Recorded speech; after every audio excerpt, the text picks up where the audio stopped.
चलिए फिर शुरू करते हैं। तो ये जो इस्लामिक नेटो का ख्याल है, क्या ये कोई बिल्कुल नई बात है? मतलब अचानक से ये विचार आया है? दिलचस्प सवाल है। देखिए, ये एकदम से हवा में नहीं आया। इसका एक आप कह सकते हैं प्रीकर्सर रहा है। अगर याद करें 2015 में सऊदी अरब ने एक पहल की थी, Islamic military counter terrorism coalition IMCT। हाँ, IMCT, हाँ सुना है इसके बारे में। कौन कौन से देश थे इसमें शामिल? मुझे याद है पाकिस्तान का नाम तो था। हाँ, पाकिस्तान था। करीब 34 मुस्लिम बहुल देश इसमें शामिल हुए थे। तुर्की, मिस्र, कई खाड़ी देश, अफ्रीकी देश, यहाँ तक कि मलेशिया, इंडोनेशिया, बांग्लादेश भी। और एक खास बात ये थी कि पाकिस्तान के जो उस वक्त के सेना प्रमुख थे, जनरल राहिल शरीफ, वो इसके पहले कमांडर बने थे। अच्छा, तो फिर तो ये लगभग वैसा ही हुआ ना, आतंकवाद के खिलाफ एक तरह का सैन्य गठबंधन। तो अब पाकिस्तान इसमें क्या नया देख रहा है? ये नेटो वाली बात कहाँ से जुड़ गई? हाँ, यहीं पर वो बारीक सा फर्क है जिसे समझना जरूरी है। 2015 वाला जो IMCT था, वो कागज पर तो टेररिज्म से लड़ने के लिए बना था, लेकिन कई एक्सपर्ट्स मानते हैं कि उसका असल निशाना कहीं ना कहीं ईरान और उसका जो बढ़ता हुआ प्रभाव था, उसको रोकना था। ओ, तो मतलब शिया सुन्नी वाला एंगल। हाँ, वो एंगल ज्यादा हावी था। वो सीधे तौर पर किसी बाहरी शक्ति जैसे भारत या पश्चिम के खिलाफ नहीं था। अच्छा, तो ये अंदरूनी शक्ति संतुलन का मामला ज्यादा था उस वक्त। हाँ, काफी हद तक। अब पाकिस्तान जो चाह रहा है, वो इससे एक कदम आगे जाने की बात है। वो इस विचार को एक फॉर्मल, एक मजबूत मिलिट्री अलायंस में बदलना चाहता है, जिसकी बनावट बिल्कुल नेटो जैसी हो। खासकर नेटो का जो आर्टिकल 5 है ना। हाँ, कि एक सदस्य पर हमला सब पर हमला माना जाएगा। बिल्कुल। वो चाहते हैं कि ऐसा ही कुछ हो। ये सिर्फ एंटी टेररिज्म ना रहे, बल्कि एक पूरा डिफेंस पैक्ट बन जाए। और जाहिर है, इसके पीछे एक मंशा मुस्लिम दुनिया की एकता दिखाने की भी है। समझ गई।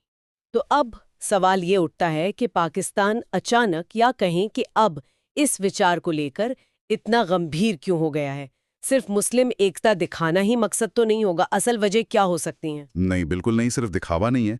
इसके पीछे पाकिस्तान के अपने कई, आप कह सकते हैं, स्ट्रेटेजिक, पॉलिटिकल और शायद सबसे बढ़कर इकोनॉमिक इंटरेस्ट जुड़े हुए हैं। विश्लेषण भी इसी तरफ इशारा करता है। अच्छा, जैसे कि अगर हम स्ट्रेटेजिक हितों की बात करें पहले। देखिए, अफगानिस्तान से जब से अमेरिकी सेना गई है, तो रीजन में एक पावर वैक्यूम सा बना है। पाकिस्तान जो पहले अमेरिका के लिए काफी अहम था, अब उसे लग रहा है कि उसकी वो स्ट्रेटेजिक इंपॉर्टेंस कम हो रही है। हाँ, वो तो है। तो उसे लगता है कि इस तरह के इस्लामिक नेटो का अगर वो नेतृत्व करता है या उसमें कोई खास भूमिका निभाता है, तो वो मुस्लिम दुनिया में, खासकर जो अमीर खाड़ी देश हैं, उनके बीच अपना दबदबा और अपना महत्व फिर से बना सकता है। और भारत वाला एंगल, वो तो हमेशा ही रहता है पाकिस्तान की सोच में। बिल्कुल, वो तो है ही।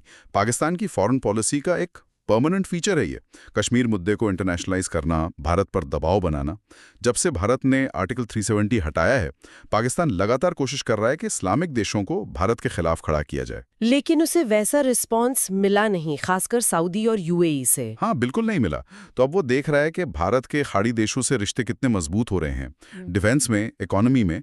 तो उसे लगता है कि शायद इस तरह का गठबंधन बनाकर वो भारत के इस बढ़ते प्रभाव को काउंटर कर सके, या कम से कम बैलेंस कर सके। और मिलिट्री एंगल, आपने जनरल राहिल शरीफ का जिक्र किया था, क्या सेना का भी इसमें कोई खास इंटरेस्ट है? यकीनन पाकिस्तानी सेना, देखिए, उनके पास लड़ाई का तजुर्बा तो है, भले ही नतीजे जो भी रहे हों, तो वो खुद को मुस्लिम दुनिया के लिए एक सिक्योरिटी गारंटर की तरह पेश करना चाहते हैं। अच्छा, मतलब हम सुरक्षा देंगे। हाँ, कि हमारे पास ट्रेंड सैनिक हैं, हम जरूरत पड़ने पर आपकी मदद कर सकते हैं, और बदले में फिर उम्मीद होती है कि बेहतर हथियार मिलें, मिलिट्री एड मिले, शायद सऊदी जैसे देशों से फंडिंग भी आ जाए। हाँ, और यहाँ एक और बहुत अहम बात जो विश्लेषण में सामने आती है, वो पाकिस्तान की अपनी आर्थिक हालत है। वो तो बहुत खराब है। क्या ये भी एक बड़ा कारण नहीं है? आपने बिल्कुल सही पॉइंट पकड़ा। ये शायद सबसे बड़ा कारण हो सकता है। इस वक्त पाकिस्तान बहुत सीरियस इकोनॉमिक क्राइसिस से गुजर रहा है। फॉरेक्स रिजर्व्स कम हैं, कर्जा बहुत है, इकोनॉमी चल नहीं रही है। ऐसे में अगर वो इस तरह के गठबंधन का हिस्सा बनता है या उसे पुश करता है, तो उसे उम्मीद है कि जो अमीर खाड़ी देश हैं, वो शायद उसे आसान शर्तों पर लोन दे दें, सस्ता तेल दे दें, या वहां इन्वेस्टमेंट करें। तो एक तरह की इकोनॉमिक लाइफलाइन ढूंढ रहा है पाकिस्तान। बिल्कुल, ये उसके लिए एक बहुत बड़ा इंसेंटिव है। और एक आखिरी एंगल जो शायद अक्सर नजरअंदाज हो जाता है, घरेलू राजनीति। क्या इसका वहां की पॉलिटिक्स से भी कोई लेना देना है? हाँ, और ये भी काफ़ी इम्पोर्टेंट है। पाकिस्तान में अक्सर जो सरकारें होती हैं और जो आर्मी है जिसे इस्टेब्लिशमेंट कहते हैं, वो भारत विरोधी सेंटिमेंट और कश्मीर मुद्दे को उठाकर नेशनलिज्म जगाने की कोशिश करते हैं। हाँ, ताकि लोगों का ध्यान असली मुद्दों से हट जाए। बिल्कुल। महंगाई, बेरोजगारी, पॉलिटिकल इंस्टेबिलिटी, इन सब से ध्यान हटाने का ये एक आजमाया हुआ नुस्खा है। तो ये इस्लामिक नेटो का आइडिया उनकी डोमेस्टिक पॉलिटिक्स के लिए भी सूट करता है। तो मतलब साफ है कि ये सिर्फ एक मिलिट्री अलायंस का ख्वाब नहीं है। इसके पीछे पाकिस्तान के कई लेयर्स हैं, स्ट्रेटेजिक, पॉलिटिकल, इकोनॉमिक और डोमेस्टिक। चलिए अब आगे बढ़ते हैं। मान लेते हैं सिर्फ सोचने के लिए कि किसी तरह ये गठबंधन बन जाता है, तो भारत के लिए इसके क्या मायने होंगे? चिंता की कोई बात है क्या? देखिए, अगर ऐसा होता है और उसका फोकस क्लियरली एंटी इंडिया होता है, तो हाँ, कुछ चिंताएं तो होंगी। सबसे पहली और सीधी चिंता तो सिक्योरिटी को लेकर होगी। किस तरह की सिक्योरिटी चिंताएं? मतलब क्या बॉर्डर पर खतरा बढ़ जाएगा? बॉर्डर पर सीधे खतरे से ज्यादा शायद जो इनडायरेक्ट असर है वो ज्यादा हो। जैसे इंटरनेशनल फोरम्स पर कश्मीर को लेकर बयानबाजी तेज हो सकती है, भारत की आलोचना वाले रेजोल्यूशंस आ सकते हैं, पाकिस्तान के फेवर में एक ऑर्गेनाइज्ड प्रोपेगेंडा कैंपेन चल सकता है, और ये भी एक डर रहता है कि मुस्लिम भाईचारे के नाम पर कुछ सदस्य देश शायद एक्सट्रीमिस्ट ग्रुप्स को, मतलब परोक्ष रूप से ही सही, कुछ सपोर्ट या सिंपैथी देने लगें। अच्छा, तो ये सिक्योरिटी का जो माहौल है वो थोड़ा कॉम्प्लिकेटेड हो सकता है। लेकिन क्या ये देश, खासकर जो खाड़ी के बड़े और प्रभावशाली देश हैं, सऊदी अरब, यूएई, क्या वो भारत के खिलाफ कोई ठोस कदम उठाएंगे, जैसे कोई मिलिट्री एक्शन या कड़े इकोनॉमिक सैंक्शन? इसकी कितनी संभावना है? यहीं पर मतलब हकीकत सामने आती है। इसकी संभावना बहुत ही कम है। मैं कहूँगा लगभग न के बराबर। खासकर सऊदी अरब, यूएई, कतर, ओमान जैसे देश, वो शायद ही कभी भारत के खिलाफ कोई सीधी मिलिट्री या बहुत कठोर इकोनॉमिक कार्रवाई करने का रिस्क लेंगे। ऐसा क्यों? आप इतने यकीन से कैसे कह रहे हैं? इसके कई मजबूत कारण हैं। पहला तो भारत का अपना बढ़ता हुआ ग्लोबल कद, उसकी इकोनॉमी, उसकी डिप्लोमेसी। दूसरा और शायद सबसे इम्पोर्टेंट, खाड़ी देशों की इंडियन वर्कर्स पर जबरदस्त डिपेंडेंसी। हाँ, ये तो सुना है कि बहुत सारे भारतीय वहाँ काम करते हैं। कितने होंगे अंदाजन? अंदाजा है कि 9 मिलियन से ज्यादा, 90 लाख से ज्यादा भारतीय खाड़ी देशों में काम करते हैं। 90 लाख? ये तो बहुत ही बड़ा नंबर है। बिल्कुल। और ये लोग वहाँ की इकोनॉमी के हर सेक्टर में हैं, construction, health care, retail, hospitality, IT, सब जगह। सोचिए अगर ये सब अचानक वापस आ जाएं, उन देशों की अर्थव्यवस्था का क्या होगा? वो तो हिल जाएगी। हाँ, ये तो सही बात है। कोई भी देश ऐसा क्यों चाहेगा? बिल्कुल। खासकर वो देश जो अपनी इकोनॉमी को डाइवर्सिफाई करने की कोशिश कर रहे हैं, वो ऐसा आत्मघाती कदम क्यों उठाएंगे? इसलिए सीधी कार्रवाई का डर बहुत कम है। ठीक है, तो मिलिट्री या हार्ड इकोनॉमिक एक्शन नहीं, लेकिन डिप्लोमेटिक लेवल पर क्या वहाँ मुश्किलें बढ़ सकती हैं? हाँ, डिप्लोमेटिक चैलेंज जरूर बन सकता है। पाकिस्तान और उसके कुछ साथी देश मिलकर ये नैरेटिव बनाने की कोशिश कर सकते हैं कि भारत एक इस्लाम विरोधी देश है, भारत में मुसलमानों के साथ ठीक बर्ताव नहीं होता। ये चीज़ वो ओआईसी जैसे मंचों पर उठा सकते हैं। इससे भारत की इमेज को धक्का पहुंचाने की कोशिश हो सकती है। लेकिन भारत के भी तो इन देशों के साथ रिश्ते अब काफी बदल गए हैं, काफी गहरे हो गए हैं। क्या वो काफी नहीं हो गए इसे काउंटर करने के लिए? निश्चित रूप से। और यही भारत का सबसे बड़ा प्लस पॉइंट और डिफेंस है। पिछले 10-15 सालों में भारत ने जिस तरह से खाड़ी के जो की प्लेयर्स हैं, सऊदी अरब, यूएई, ओमान, बहरीन, कतर, यहाँ तक कि मिस्र भी, उनके साथ अपने रिश्तों को स्ट्रेटेजिक पार्टनरशिप के लेवल पर पहुंचाया है, वो अभूतपूर्व है। हाँ, ये तो दिखता भी है। Trade, investment, defence deals. बिल्कुल। ट्रेड कई गुना बढ़ गया है, इन्वेस्टमेंट आ रहा है, एनर्जी सिक्योरिटी पर बात पक्की हुई है, डिफेंस कॉपरेशन मजबूत हुआ है। अब तो भारत I2U2 जैसे नए ग्रुप्स का भी हिस्सा है, जिसमें इजराइल और यूएई भी हैं। हाँ, I2U2 यानी India, Israel, UAE, US. Correct. तो ये खाड़ी देश अब भारत को सिर्फ तेल खरीदने वाले देश की तरह नहीं देखते, वो उसे एक अहम इकोनॉमिक और स्ट्रैटेजिक पार्टनर मानते हैं। इस मजबूत रिश्ते को हिलाना पाकिस्तान के लिए बहुत मुश्किल होगा। और इकोनॉमिक पहलू पर थोड़ा और बताएं।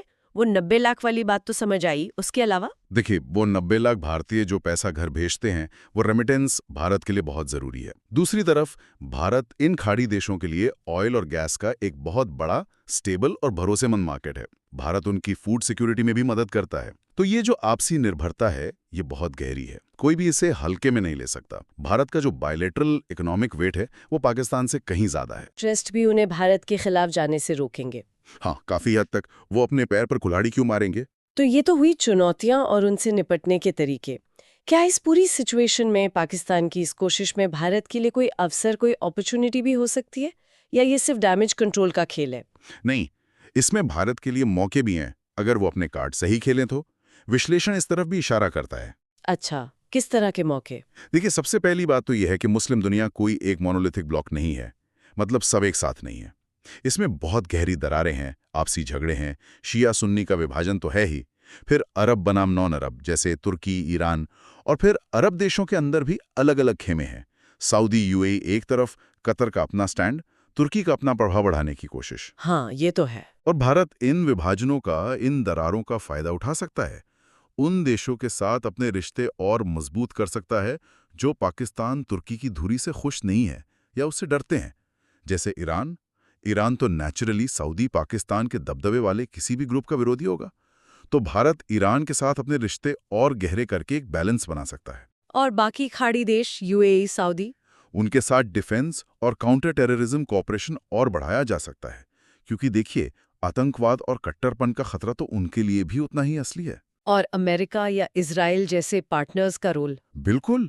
अमेरिका और इजराइल के साथ भारत की जो स्ट्रेटेजिक पार्टनरशिप बढ़ रही है, खासकर I2U2 जैसे प्लेटफॉर्म्स पर, वो एक मजबूत, सेक्युलर और स्टेबल ऑल्टरनेटिव पेश करती है।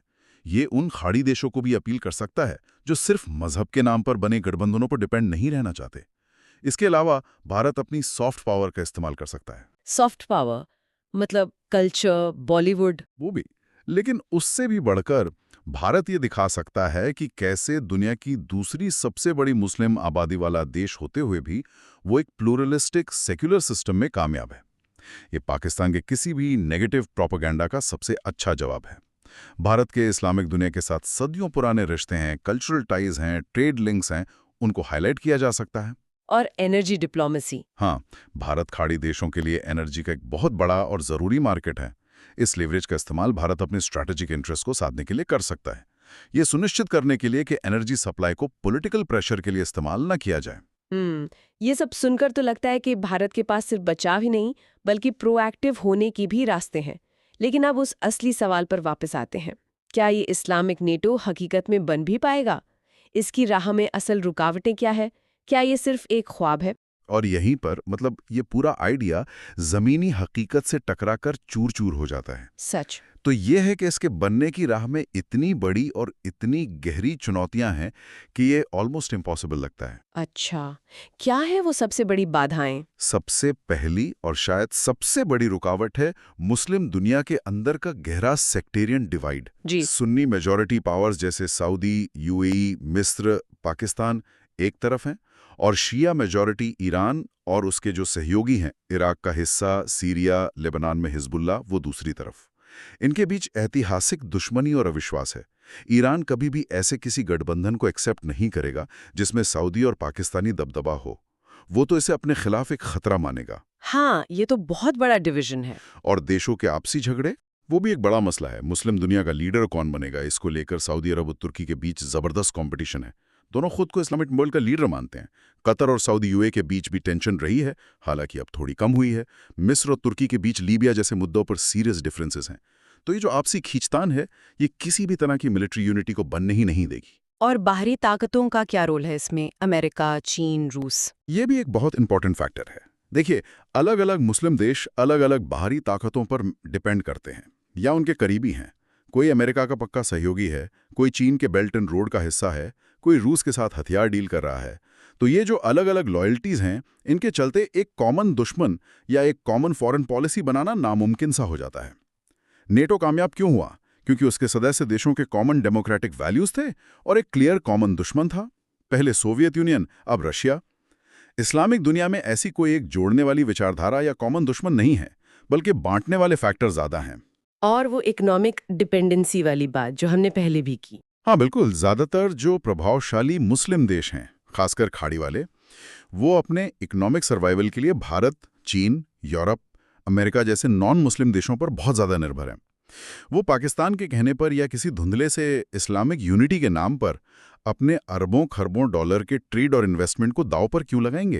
ये लॉजिकल नहीं लगता। तो कुल मिलाकर अंदरूनी फूट, बाहरी ताकतों पर निर्भरता और सबसे बढ़कर अपने अपने देशों के आर्थिक हित, ये सब मिलकर इस इस्लामिक नेटो के विचार को एक एक ख्वाब ज़्यादा और हकीकत कम बनाते हैं। बिल्कुल सही कहा आपने। संक्षेप में यही निष्कर्ष है। पाकिस्तान के पास इस आइडिया को आगे बढ़ाने के अपने कारण जरूर हैं। अपनी घटती स्ट्रैटेजिक वैल्यू को वापस पाना, भारत पर प्रेशर बनाना, इकोनॉमिक मदद की उम्मीद रखना और अपनी डोमेस्टिक पॉलिटिक्स को साधना। भारत के लिए कुछ चिंताएं हो सकती हैं, खासकर डिप्लोमेटिक और प्रोपेगेंडा लेवल पर, लेकिन सीधी कार्रवाई या बड़े नुकसान का खतरा बहुत कम है। और जैसा हमने देखा, भारत के पास न सिर्फ इन चुनौतियों से निपटने के तरीके हैं, बल्कि वो मुस्लिम दुनिया के अंदर के समीकरणों का इस्तेमाल अपने फायदे के लिए भी कर सकती है। बिल्कुल। ये गठबंधन हकीकत बने, इसकी संभावना बहुत बहुत कम लगती है। पाकिस्तान भले ही उम्मीद लगाए बैठा हो, लेकिन जो ग्राउंड रियलिटी है, जिसमें भारत का बढ़ता कद, खाड़ी देशों के साथ उसके मजबूत होते रिश्ते और मुस्लिम दुनिया की अपनी अंदरूनी उलझनें शामिल हैं, वो एक बिल्कुल अलग कहानी कहती है। अंत में अपने श्रोताओं के लिए एक सवाल छोड़ जाते हैं। जिस तरह से मिडिल ईस्ट और मुस्लिम दुनिया में समीकरण तेजी से बदल रहे हैं, नए दोस्त बन रहे हैं, पुराने दुश्मन भी हाथ मिला रहे हैं, क्या ये मुमकिन है कि भविष्य में हमें किसी बिल्कुल अलग तरह का, शायद कम फॉर्मल लेकिन फिर भी असरदार कोई गठजोड़ देखने को मिले? ऐसा गठजोड़ जिसके बारे में आज हम सोच भी नहीं पा रहे हैं, और उसका ग्लोबल पॉलिटिक्स पर क्या असर होगा, इस पर जरूर सोचिएगा।